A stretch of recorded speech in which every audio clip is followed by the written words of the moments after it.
Bismillahirrahmanirrahim. Quote for today is not everything that can be counted counts, but and not everything that counts can be counted. Today, the topic of my presentation is qualitative and quantitative study designs and research ethics, and I am from the Department of Community Medicine. Learning outlines for today's presentation are introduction of qualitative study designs, quantitative study designs, subtypes of these study designs, research ethics, recent updates and MCQs at the end.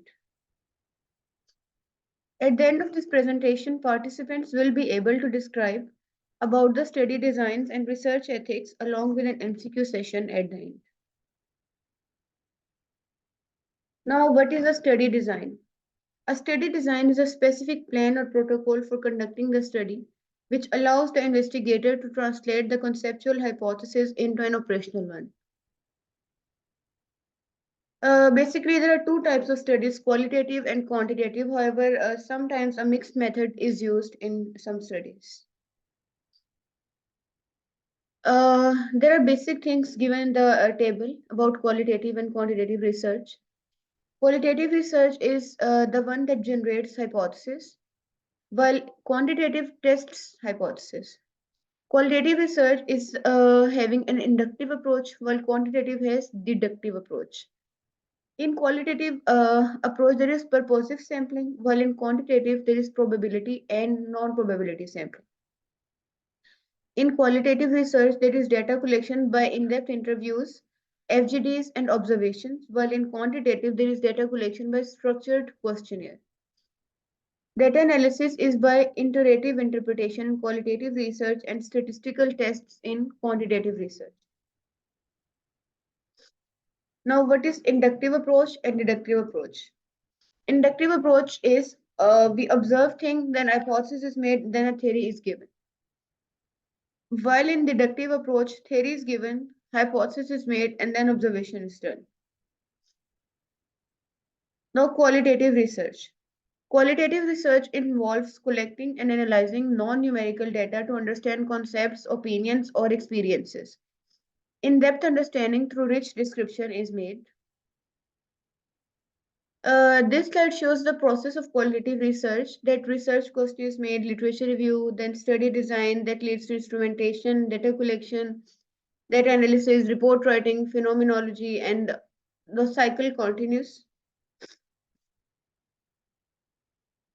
Now, the advantages and disadvantages of qualitative study designs. Advantages are that it provides depth perspective.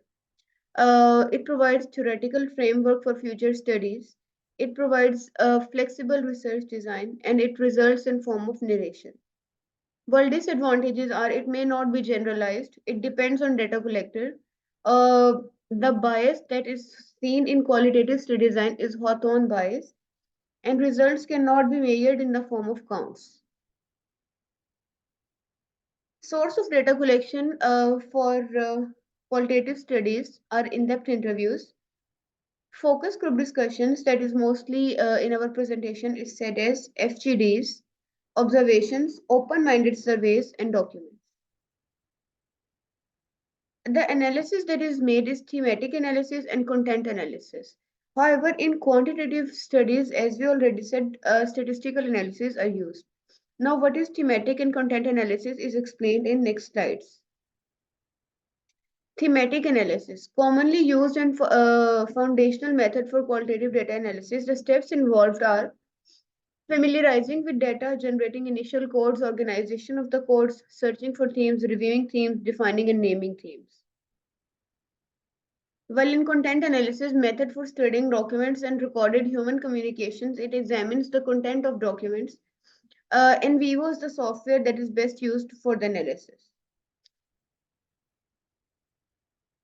Types are case study, grounded theory, ethnography, phenomenology, and narrative approach.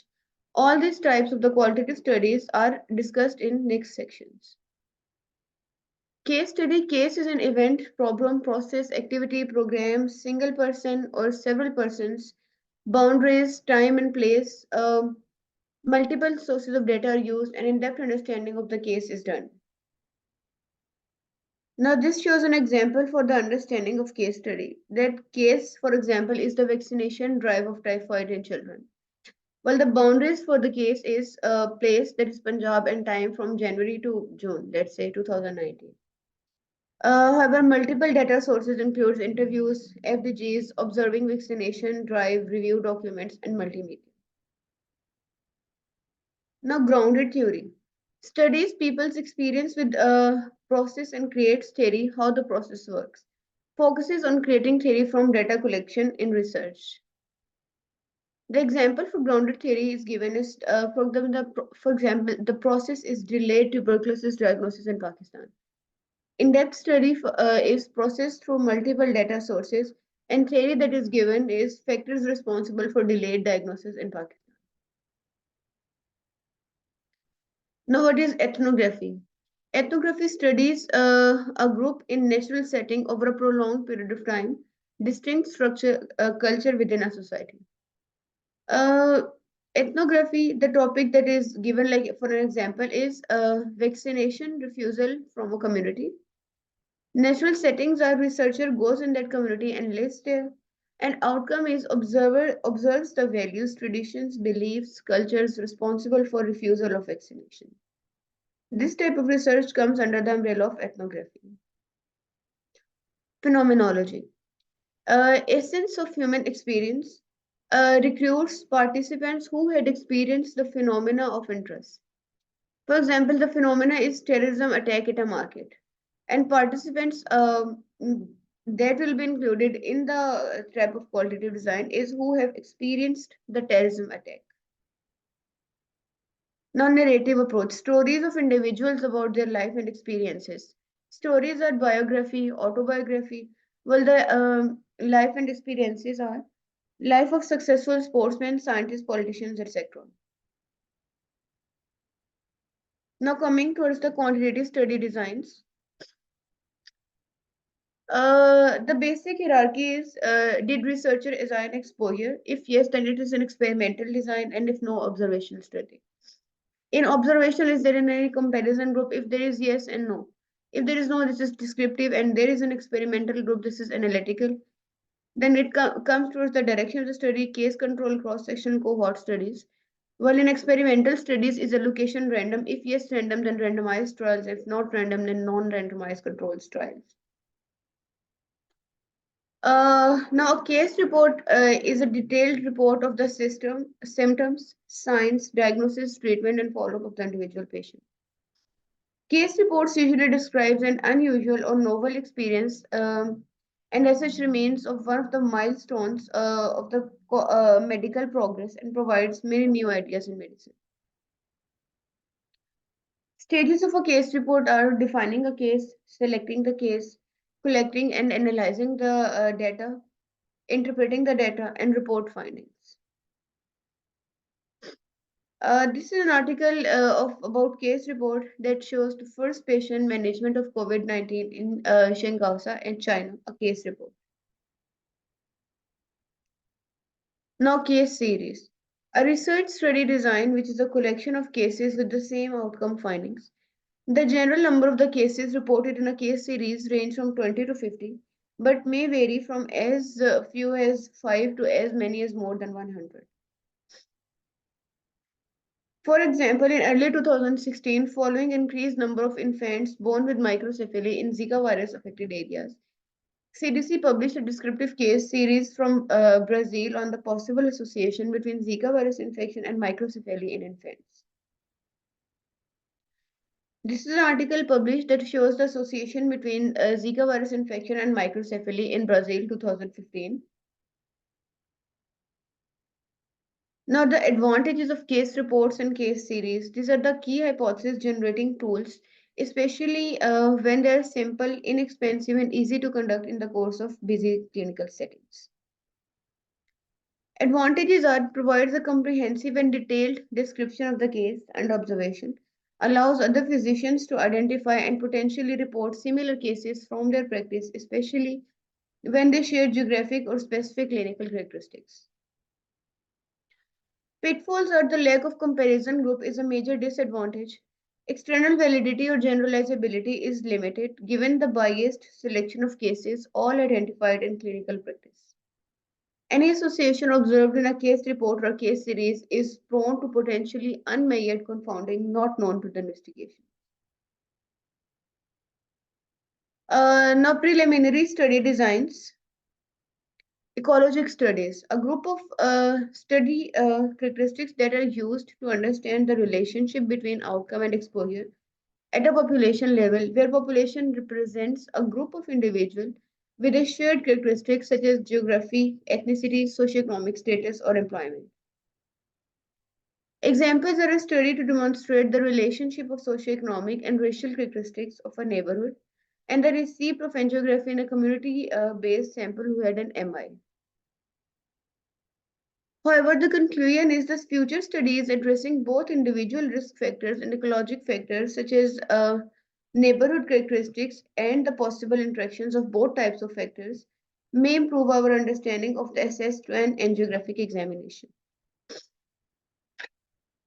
What is ecologic fallacy? The attribution of the members of a group some characteristic that they in fact do not possess as individuals. This problem arises in ecologic study because data are only available for groups. Exposure and outcome data for each individual in the population is not available. Example is a study in the Northern California exploring a possible relation between prenatal exposure to infants during an influenza outbreak and the later development of the acute lymphocytic leukemia in a child. Simpson's paradox is a phenomena in ecologic epidemiological studies in which a trend appears in several groups of data, but disappears or reverses when the groups are combined. Implies that inferences holds true for different groups. Individuals hold completely untrue when it comes to the behavior of the two groups together. Advantages are only group data are available in ecologic studies, such as, for example, country by country data on average salt consumption and average systolic blood pressure. Ecologic correlations may provide a more valid answer with regard to the presence of an association than studies based on individuals. Now, cross-sectional study is a type of observational research design that analyzes data of variables collected at one given point in time across a sample population or a predefined subset, also known as cross-sectional analysis, transfer study, or prevalence studies. Now, cross-sectional study data collected at one point of time, study population and time is given. Both exposure and disease outcomes are determined simultaneously for each study participant as if a snapshot of the population at a certain point in time was being viewed. Cross-sectional study, another way to describe the cross-sectional study is to imagine that we have sliced the population capturing levels of cholesterol and evidence of cholesterol heart disease at the same time. In this type of approach, the case of disease that we identify are prevalent cases of the disease in question, which is the reason why cross-sectional study is also called as prevalent study. Because we know that they existed at the time of the study, but we do not know the duration, the interval between the onset of the disease and the time of the study, or whether the exposure happened before the outcome or not. Concept of bias that is mostly in the research trial is temporal bias. The impossibility of determining a temporal sequence that is exposure disease when it is the disease that causes the exposure. For example, prevalent cases of coronary heart disease may engage in leisure physical activity more often than normal subjects, as the occurrence of an acute episode of chronic heart disease may prompt physicians to recommend physical exercise to chronic heart disease patients, a phenomenon that is also known as reverse causality. Controlling the bias, it is information obtaining on exposure by questioning. Then comes the survival selection bias, that is prevalence incidence bias, occurs when the exposure is related to the duration of the disease. For example, if exposure-induced incident cases have shorter survival than unexposed incident cases, prevalent cases, which are by definition survivors, may have a lower proportion of the past exposure than those that would have been observed if incident cases has been included in the study. In other words, identifying only prevalent cases would exclude those who died sooner after the disease developed but before the study was carried out. This slide shows the table that exposed, not exposed, having the disease or not having the disease, and how we calculate the prevalence, positive predictive value, sensitivity, specificity, etc. This shows cross-sectional study and longitudinal study. The difference among them: cross-sectional study, different groups compared at the same time, while in longitudinal studies, same group compared over time. Now, correlational research. Correlational research attempts to determine the extent of a relationship between two or more variables using statistical data. In this type of design, relationships between and among the number of facts are sought and interpreted. This type of research will recognize trends and patterns in data, but it does not go so far in its analysis to prove causes for those observed patterns. Cause and effect is not the bias of this type of observational research. Longitudinal surveys. Longitudinal surveys are conducted at different time durations. These surveys involve observing the interaction among different variables in the target population, exposing them to various causal factors and understanding their effects across the longer period. These studies are helpful to analyze problems in the long term. An example of a longitudinal study is the study of the relationship between smoking and lung cancer over a period of time. However, sometimes correlational research is considered as a type of descriptive research and not always its own type of research. So no variables are manipulated in this study. Examples of correlational research are the relationship between intelligence and self-esteem and the relationship between diet and anxiety. Casual comparative quasi-experimental research. Casual comparative or quasi-experimental research attempts to establish the cause-effect relationship among the variables. These types of designs are very similar to the true experiments, but with some key differences. An independent variable is identified but not manipulated by the experimenter, and the effects of the independent variables on the dependent variables are measured. Experimental research. This quantitative research method uses true experiments and scientific methods for determining a cause-effect relationship between variables. It involves testing a hypothesis through experiments in which one or more independent variables are manipulated and then their effects on dependent variables are studied. For example, a researcher studies the importance of a drug in treating a disease by administering the drug in few patients and non-administering in a few. Now coming towards the biomedical ethics, four basic principles of biomedical ethics and in research are autonomy, beneficence, non-maleficence, and justice. What is autonomy? The word autonomy derives from the Greek word autos, that means self, and nomos, that means rule or law. The etymology of the word suggests that the autonomous agent is the one who can self-determine or self-legislate their own life. Autonomy has a wide range of implications in a variety of disciplines, including philosophy, politics, and law. However, it reflects this describing autonomy as a moral, political, and social ideal due to the wide-ranging implications of autonomy that I do not want to begin by searching a single definition of autonomy. However, autonomy in healthcare settings is a crucial aspect of healthcare. It ensures that a medical, dental, or any procedure in healthcare cannot proceed until it represents the patient's wishes. As we can see that the concept of autonomy relates closely to the consent and capacity. Non-maleficence. This is the principle of doing no harm to the patient. However, it is stated that the principle of non-maleficence obligates us to refrain from causing harm to others. This may be intentional or unintentional. However, both can apply to the laws of negligence. Intentionally imposing unreasonable risk of harm. An example of this would be a nurse who knowingly does not change a patient's bandage despite the increased risk of infection. However, unintentionally causing harm to a patient, for example, a physician who has given the wrong medication to a patient due to carelessness. Now, beneficence. Beneficence or doing good not only requires that we treat persons autonomously and refrain from harming them, but also we contribute to their welfare. In other words, we must do something good for the patient. Justice. Justice in the case of healthcare, we provide consider distributive justice, which is defined as the fair, equitable, and appropriate distribution of benefits and norms. Often, healthcare resources can be limited.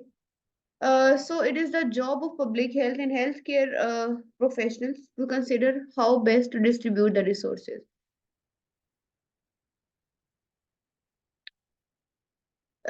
Confidentiality.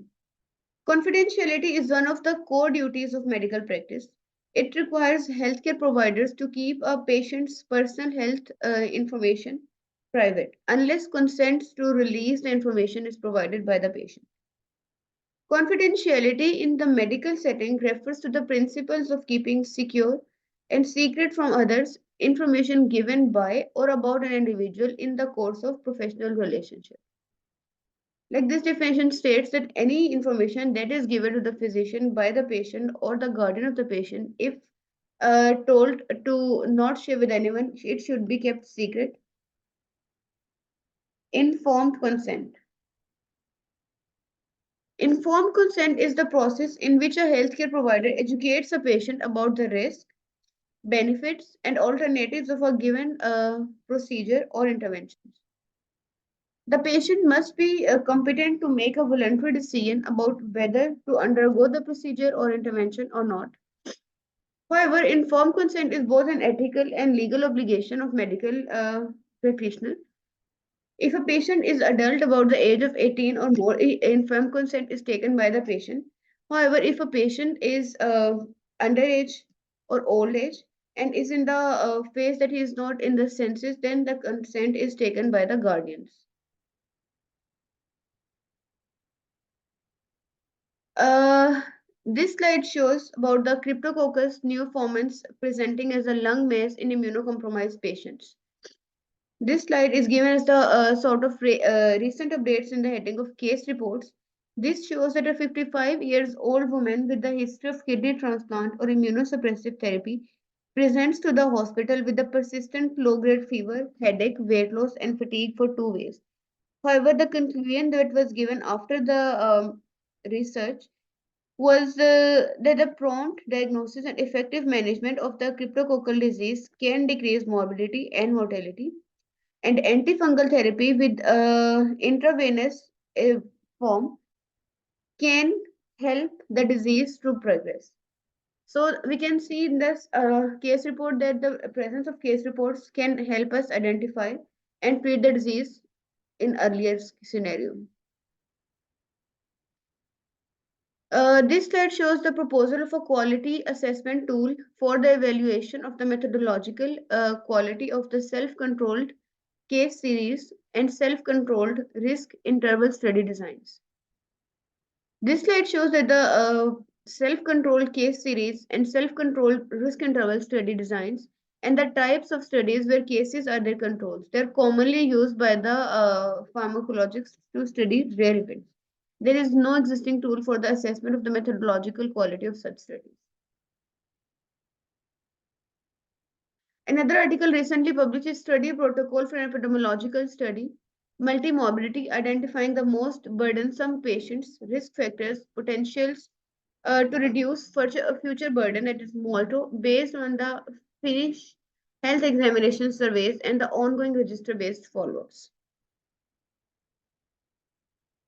Now coming towards the MCQ session, first MCQ is, in an air crash accident which occurred in Karachi, Pakistan in 2018, there were 2 survivors from the air crash. A researcher wants to know about the experience of the survivors during the air crash. The appropriate study design that will be used will be option A, ethnography, option B, case report, option C, narrative approach, option D, phenomenology, and option E is case study. D. Phenomenology. D. Yes, option D is the right one because only 2% have survived and they're telling other people about the phenomena that happened. Second MCQ is, Egypt has the highest endemic worldwide prevalence of schistosomiasis for which mass treatment with parenteral anti-schistosomal therapy PAT, was done with reusable glass syringes since 1905. A recent study found that the age-adjusted prevalence of antibodies to HCV is 22%. The study design most likely used in this scenario is option A, ecologic study. Option B, cross-sectional study. Option C is the case control study. Option D is prospective cohort study. And option E is randomized control trial study. B. B. B. Cross section. B. Option A is the right one in this scenario. Ecological. Yes, this is the right one. Third MCQ is a primary healthcare unit has started recently observed therapy for treating tuberculosis in the community with a high number of cases. The cases do not comply with the medications when they have been provided with the medicine at home. And the cases take medication when they are being observed at primary healthcare. Which of the following explains this phenomenon? Option A, Parkinsonian bias. Option B, Hawthorne bias. Option C, attrition bias. Option D, selection bias. And option E is confounding. B. B. Yes, B is the right one. Hawthorne bias is the bias that will happen in this scenario. Fourth MCQ is residents of three villages with three different types of water supply participated in a survey to identify cholera carriers. Virtually everyone present at the time underwent examination, and the proportion of residents in each village who were carriers were computed and compared. The proper classification for this study would be option A, cross-sectional study, option B, case control study, option C, prospective cohort study, option D, retrospective cohort study, and option E is experimental study. A. C. Option A is the right one. A. Cross-sectional study design is used. Fifth MCQ is bioethics entails the objective appraisal of how our values, desires, and actions affect others. That it also includes animals and environment. However, which principle emphasizes minimizing harm and maximizing benefits in medical research? Option A, autonomy. Option B, justice. Option C, non-maleficence. Option D, beneficence. And option E, confidentiality. C. C. Uh, D. Option D D. is the right one because in beneficence there is minimizing harm and maximizing benefits. While in non-maleficence we completely ignore harm and we just do not include anything positive nor negative.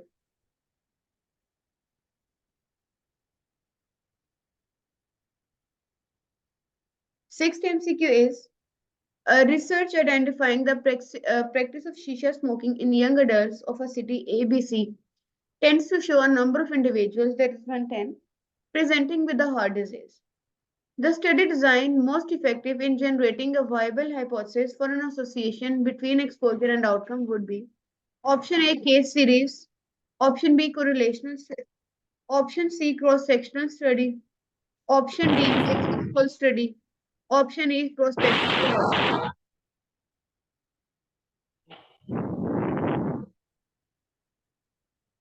Option A is the right one. This is a case series. 7 MCQ is the findings from a review study highlights the unacceptability, high global prevalence of syphilis among homosexuals. An investigator wishes to determine whether the prevalence of the disease is higher among men or women. The most appropriate study design would be option A, ecologic study, option B, cross-sectional study, option C, case control study, option D, prospective cohort study, and option E, randomized control trial. B. Yes, option B is B. the right one. Yes, this is the right one. B. Cross-sectional study. Eighth MCQ is a recent study suggested that in countries where on average people consume more fat, have higher rates of CA breast, therefore consuming more fats lead to high risk of CA breast. The inference might be result of one of the following. Option A, Simpson's paradox. Option B, selection bias. Option C, confounding. Option D, ecologic fallacy. And option E, systematic error. D. Yes, Ecologic option D is the right one. This comes under ecologic fallacy. Ninth MCQ is a study is conducted to assess the quality of life of patients with lung cancers. For this purpose, data is collected. The researcher wants to analyze the data according to the themes. The best software which will help in coding and analyzing data will be option A, Microsoft PowerPoint, option B, Microsoft Excel, option D, NVivo, and option D, SPSS.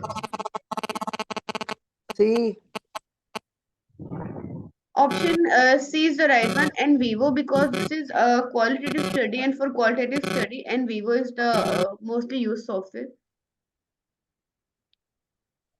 Ninth MCQ is, 10th MCQ is, if the patient is soundly capable of making their own choice, medical treatment cannot begin until the patient provides informed permission. What does the term confidentiality means in the context of medical research? Option A, sharing participants' information openly. Option B, protecting participants' identity and data. Option C, exposing research findings to the public. Option D, using participants' data without consent. Option E, using participants' data with consent. B. B. B. Yes, B is the right one. Protecting participants' identity and data. This is the key of MCQs. This is our YouTube link where you can find the presentation. And thank you.